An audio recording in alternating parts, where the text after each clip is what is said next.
शाम बखैर।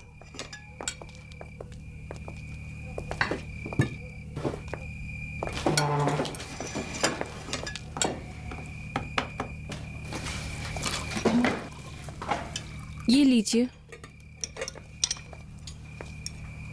अजीजा बेगम, हमारे कार्स के और इस घर में क्या फर्क है, क्या जानती हैं आप?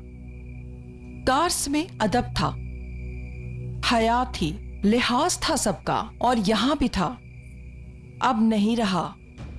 क्या मतलब है इस बात का? हाँ, कि अब लिहाज नहीं रहा? तुम हर बात में नहीं बोला करो। तुम्हारी दादी से बात कर रही हूँ। एलिफ ने बिल्कुल सही सवाल किया है।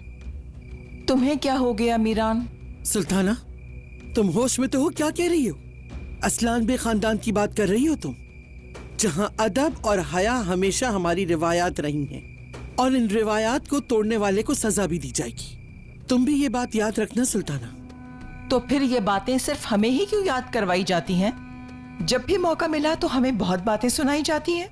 अजीजा बेगम, आपको याद है मेरी तारीफ में कभी 2 लफ्ज भी कहे आपने? 30 साल की भी नहीं थी जब मैं बेवा हुई, 30 साल की भी नहीं, लेकिन मैंने अपनी इज्जत पर हर्फ नहीं आने दिया।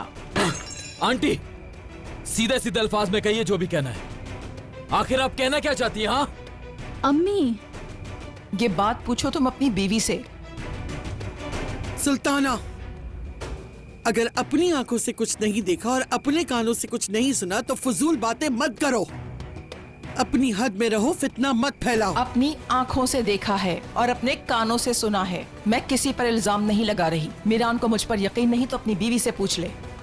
पूरे शहर में असलान बे खानदान का नाम बदनाम करने वाली अपनी बीवी से पूछे। जिस इंसान की मेहंदी अपने हाथों में लगाई थी उससे छुप छुप कर क्यों मिली है? क्यों मिली आजाद से? जब तुमने मना किया था, इजाजत नहीं दी थी मिलने की, तो कैसे मिली है? पूछो अपनी बीवी से, पूछो जरा क्या कहेगी।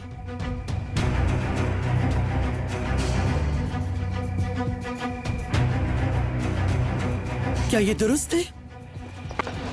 भाई, भाई प्लीज आप गुस्सा मत कीजिएगा। एलिफ, इस मामले से दूर रहो प्लीज।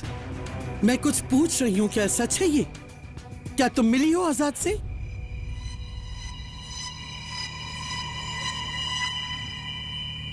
हाँ मिली हूँ। जरा इसकी हिम्मत तो देखो, आंखों में आंखें डालकर कह रही है कि ये उससे मिली है। तुम जो अपने बाप के घर में करती थी मुझे इसकी कोई परवाह नहीं, लेकिन यहाँ तुम्हारी इज्जत के रखवाले हम हैं।